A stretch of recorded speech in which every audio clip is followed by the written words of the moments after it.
Hello, Phil here from Wings of Pegasus and welcome to another analysis video. If you enjoyed this video, please give it a thumbs up and subscribe. On the agenda tonight, we are going to be taking a look at Sting, and this is going to be a performance from the 22nd of May this year, 2025. So we will jump into it. As always, the link to the original video is in the description below. If you guys want to cross-reference anything that I'm doing here, or just watch this without me interrupting it and analysing things. But I will just let it play and we'll see what's going on.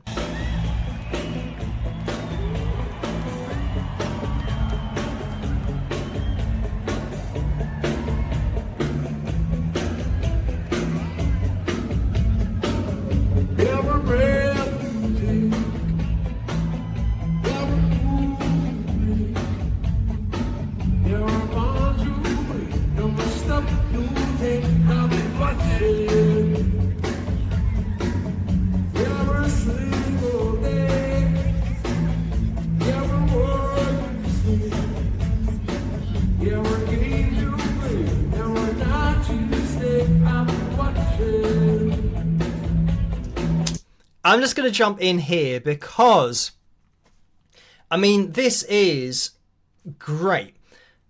Sting has, and always has had, a really accurate voice when we're talking about pitch accuracy. And the way that he sings, his style, it's almost like with every singer that we look at, you can start to get an appreciation of their voice just through the lines that we're looking at. Because Sting's voice, with this particular performance, you can see an almost total lack of any distinct vibrato. You know, we've got these little kind of jumps that are seemingly, you know, random. And the reason for that is because Sting's voice is all about the accuracy. It's not about hitting a pitch and then having a wide vibrato that, you know, encapsulates lots of pitch. So as long as you're in the right kind of wheelhouse, then you'll get away with it. Here, and I'm going to let this play from the beginning again.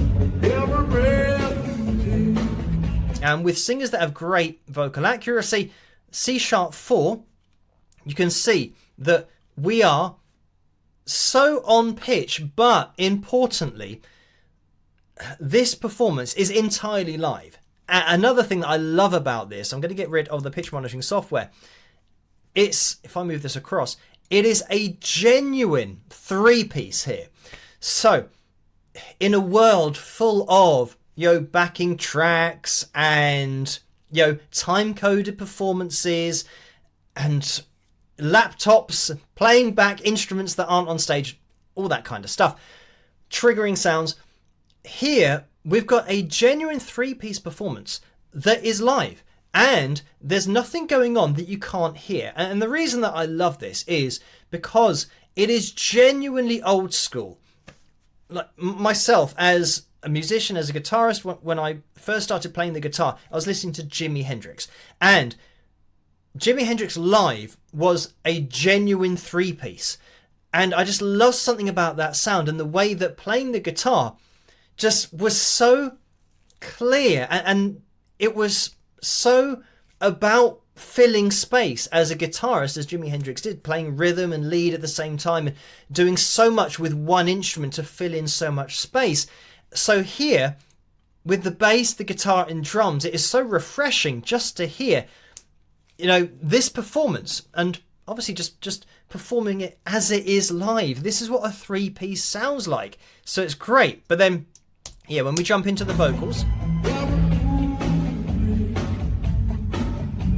again, look at this pitch accuracy, and because this is a totally live vocal, not lip synced, not mimed, and I know that people are now coming to my channel to find out about artists and bands before they buy a ticket to go and watch them live, to know what their history is and whether they are going to be paying for a fully live performance or whether there are going to be elements that are lip synced or mimed, or whether the vocal is going to be auto-tuned and people can then prepare themselves for the sound they're going to hear, so that when they turn up, they're not then surprised to see and hear that, oh, their voice came out and they weren't moving their mouth, or their vocal has been so perfect throughout the whole performance, or more than likely, you can hear the vocal flip to the wrong note because auto-tune is in use. It's being prepared for that kind of thing and having that in mind when thinking about buying tickets, because nowadays tickets cost a lot of money. So it is important to know exactly what you're paying for. But in this case,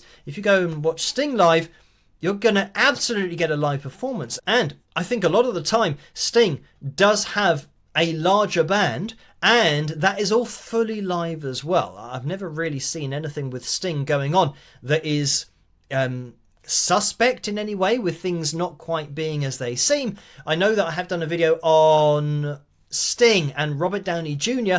where we looked at crowd shot footage, and then the official release on YouTube was then pitch corrected. So that is something that happened, but it didn't mean that they weren't doing it live. The crowd shot footage showed you that the pitch was obviously a lot more off than the pitch corrected vocals, because pitch correction is calibrating it to A440, where, as you can see here, we've got points where we're ever so slightly below and a little bit below here.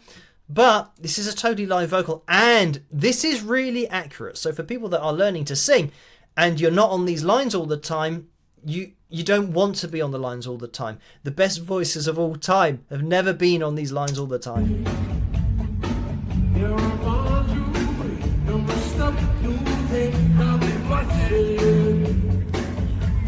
Great example here, live vocal between the G sharp 3 and the A3. And this is something that I love about Sting's vocal approach, is that he doesn't take any prisoners, because his vocal is so straight, it's so up front, it's so unique. You just know his voice straight away. And the reason that you know it straight away is because of his delivery, the way that, listen to this. That onset, the vocal cord onset of that note is instant, and we can see here where we've changed from the A3 to the C sharp 4, how that happened in a split second. So I'm going to take that back and just explain what I mean. Every single day, he's not going every single day. He's not blending his way into it with air, day, where you can, it's almost like you're giving yourself a safety net, because you can introduce your note softly. If you're a little bit flat, you can go up a bit. If you're sharp, you can come down a bit, day. So then what you're left with is a note that's going to be a lot more accurate. Here we've got the opposite, where it's day. It's instant. There's no blending into this. So wherever this pitch is going to fall, it's going to fall. You can't edit it as you're going. And this is where we are between notes. But the reason that this is here and it hasn't been more accurate is just because of the style, the way that Sting sings. And the reason that it's great is because he will hit notes right between the eyes with this fast onset where he just nails it. And I haven't watched this whole performance because, it's very long. I don't know how long it is. But I guarantee you that he will hit a note right between the eyes with this fast onset without blending in. Let's listen up.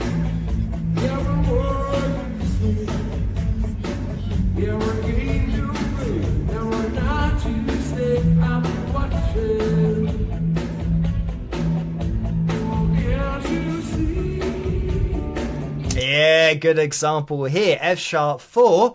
And listen to, look at this. When I said he's really accurate, have a look at this. A3, bang on. C sharp 4, bang on. And then we've got the resets that always happen. They always happen with natural voices because we're not calibrated. But great singers with great pitch have the ability to hit these lines, once, twice, 3 times in a row. As soon as you start getting more than that, 5, 6, 7, 8 times, that's calibration. That's something that human vocal cords can't and don't do. They can't calibrate themselves to a graph like this, to a set of pitches, to 0 cents. But anyway, listen to this. No, can't you see? The way that he see. Interestingly, you see this little wobble down. See. And when he's now connecting his vocal cords more, this is exactly the opposite of what I just said. That because he's now part of a longer phrase that's all connected, he's just guiding his voice up to this place. You belong, long, and he's just straight in there, absolutely over the E4. But again, technically, this is still you belong, still connected in that phrase, but that's still that fast onset. That note is just going to be where it is. So it is very much like Sting's voice is a leap of faith. He's always just leaping to the note, and if he hits it, then he hits it. But if he doesn't care.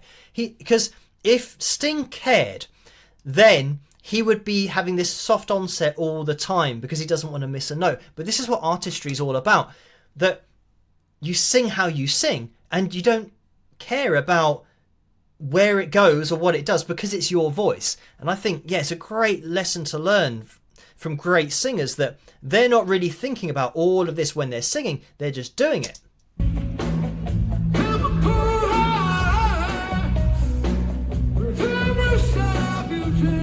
By the way, B4, like top end of the male tenor range, A4, and I'm just going to go back here. Another thing about Sting's voice is we already heard him go up with a little bit more of an airy sound, but he can connect his vocal cords up this high, B4. That didn't sound like it was light or in a head voice place. It just sounded really consistent with the rest of his voice, and that's the secret, or should I say, that's what everyone's aiming for, to have that tonal consistency throughout your range.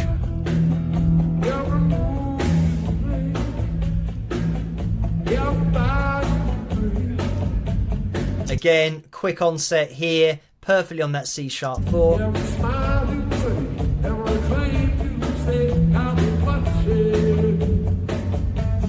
I mean, it's great. Look at all of these resets that we're getting, because it's just a totally live vocal. And I think this is something that people appreciate when they're going to watch a fully live show, or at least that they think they're going to see a fully live show. This is the kind of vocal that is only going to happen on this night at this time, and it's been captured on video for us to watch and enjoy again. But it's great to know that when, or at least I think it's great to know when you're watching an artist perform live, that they are going to give you a unique performance for that night that you've turned up. It's not going to be just a copy and paste literally from another night.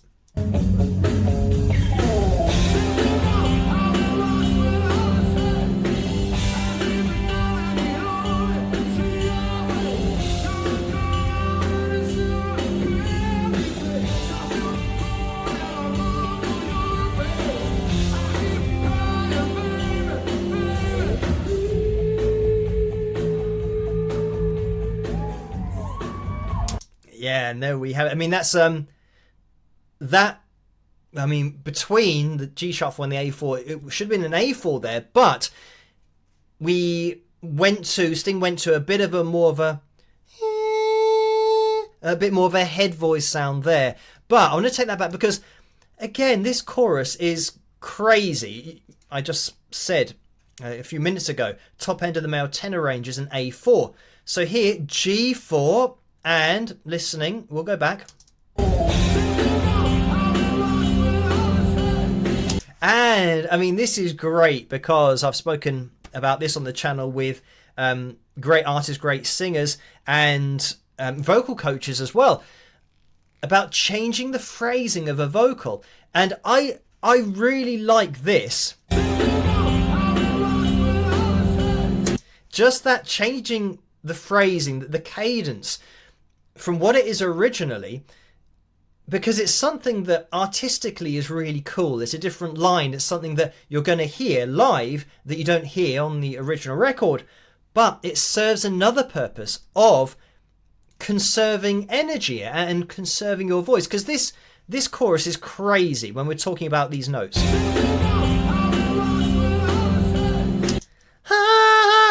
you know, it's all the way up there. Na, na, na, na, na, na, na, na, na. And he kind of gets out of that phrase quite quickly. And now, na, na, na. So we're still up there, G4.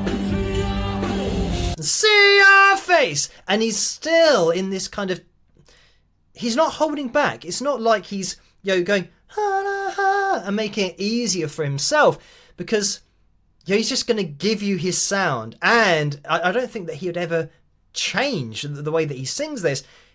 He's just going to phrase it slightly differently in order to, you know, conserve as much of his voice as he can. No, vibrato, we saw it, pitch monitoring software there. And even here, la, la, la, la, la, la, la, la, the way that he just ascended, la, la, la, and he's kind of finding his way here to the A4. But again, this is a natural voice, so being kind of flat of the A4, he's already just done loads of A4s. And when you're spending so much time in this area, like I said, a lot of it is about kind of reserving your voice so that you can keep on hitting these notes. Your embrace, you know, that again, just tailing off to the E4.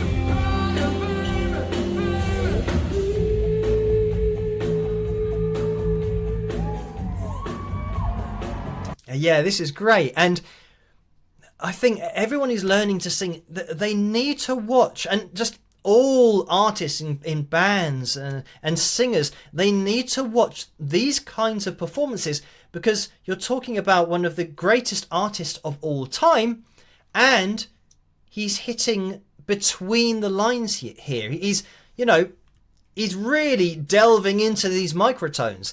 So when you are singing yourself, and you might sing live, and you might hit a note like this, and you think, oh, I'm no good. I'm not as accurate as, you know, my favourite singer, who happens to, by the way, be pitch corrected or auto-tuned, and people that might lose heart. You think, well, no, great singers do this. And this is what performing live is.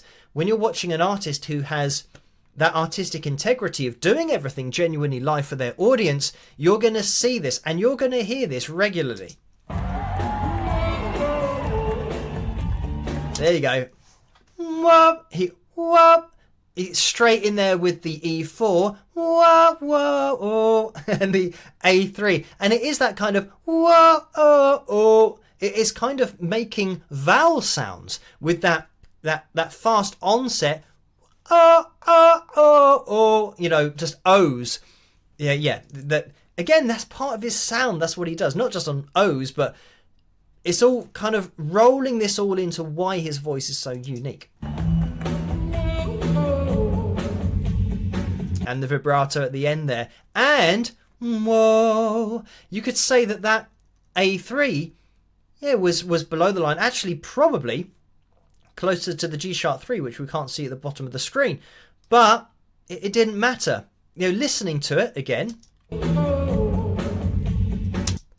there's no way that whoa, whoa, that it didn't register as oh there, even though it was closer to the note below. So it's amazing when you listen to things in context how musically they make sense, but when you look at it on a graph, you think, oh well, that wasn't where it should have been, but live it worked. So why is that happening? It's because we don't listen by looking at a graph. And this is why calibrating vocals is so crazy, and calibrating vocals as an industry standard to this graph, which is now happening. That's why it's so stupid, because you're missing out on this kind of thing. But if you are thinking of going and watching Sting live, you're going to get a fully live performance, fully live vocal as well. And it's going to be a unique vocal and performance for that night that you have spent your money on tickets to go and see. Anyway, thank you guys for requesting this particular video for me to take a look at for tonight, and keep those requests coming to requests@wingsofpegasus.com. As always, let me know what you guys think in the comment section below, and I'll catch you guys at the next one. Rock!